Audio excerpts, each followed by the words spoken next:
হে হালকা, তুই এখানে বসে গেম খেলতেছিস? ওদিকে তোর বাবা কাল থেকে এখনো বাড়ি ফিরে আসেনি। কি বলো মা? আমি একদম এক্ষুনি যাচ্ছি বাবাকে দেখতে। বাবা কোথায় গেল? কোথাও তো দেখতেছি না, নাকি কোনো বিপদ হয়েছে? হালকা ভাই, কালকে রাতে তোমার বাবাকে জমিদারের লোকেরা ধরে নিয়ে গেছে। কি আমার বাবার যদি কিছু হয় তাহলে জমিদারের জমিদারগিরি পুতকিতে ঢুকিয়ে দেব। এই জমিদারের বাচ্চা, আমার বাবাকে ধরে আনলি কেন? এক্ষুনি ছেড়ে দে। তোর বাবা জুয়া খেলার জন্য আমার কাছে 2 লাখ টাকা নিয়েছে, এখনো দেয়নি, তাই বেঁধে রেখেছি। বাবা, আমাকে মাফ করে দাও হালকা, আমি আর এই রকম করব না।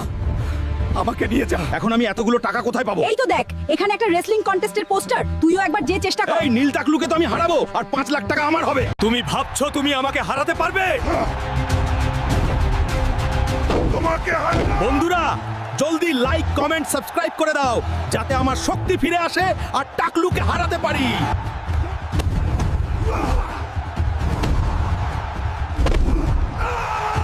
আজকের কুস্তি খেলায় উইনার হলো